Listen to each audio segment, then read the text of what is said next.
Where do we start when it's talking about the Dutch Grand Prix? I want to start by talking about Mercedes' form. Because it looked like before Sergio Perez got a bit of an itchy arm, if you're a NASCAR fan.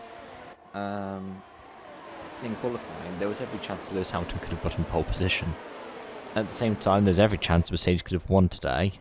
It looked like they were trying to go for a one-stop strategy.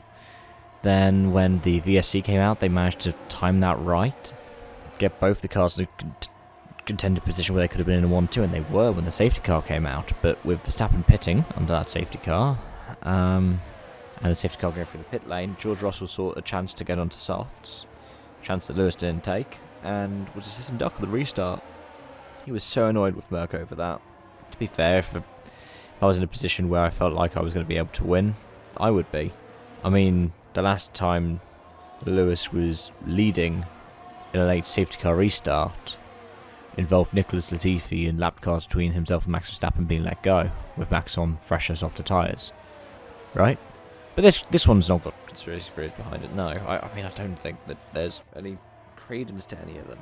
But what I do think, as you might be able to hear some of the thunderstorms breaking out outside my room, is that, wow, Mercedes had every chance to win today. And it's good to see that they still have that hunger to win, because otherwise it's going to be one boring ass end to the season. But Merc don't have that straight line. Red Bull do. Ferrari have more of a straight line than Merc as well, and I reckon Monza, Merc's going to be going backwards again. I reckon Alpine are going to be going further forwards. Alonso's 6th place, 7th on the track, showed that they still have something there, even if they weren't able to switch on in quali. And in quali this week, Aston with Lance Stroll, and Vettel did have some good pace but got knocked out in Q1 because of that mistake. They have some good form. Albon at Williams has really good form. Even Mick Schumacher made it to Q3. So we're starting to see the different teams, specialists for different kinds of tracks, and I think that's one thing that we can have as a positive from this era. Even if we have still got that big three, just a bit more shuffled around. But what else is there? Well, what went wrong for Ferrari today?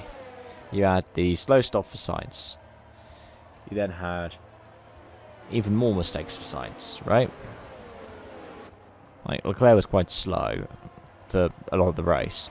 Sainz had the turn 1 incident with Lewis. He also had the unsafe safety cut, the unsafe pit release. He also had the thing with running checker off the track, the overtaking under safety car.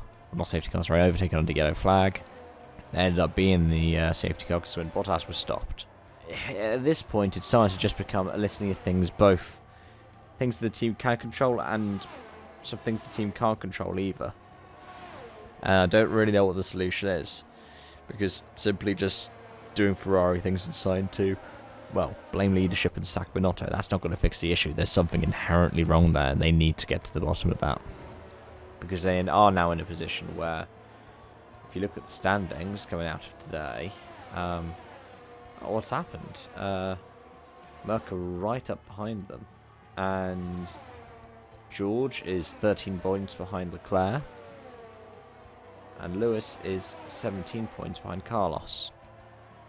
That's the car that we'll be surprised if they get a podium at the start of the season, right? Against the car that was the strongest at the start of the season. So they need to sit down and have a long, hard think about what they could do to fix this. But what do you think? Let me know your thoughts in the comment section down below. Thank you so much for watching. Hope to see you again soon. Bye for now.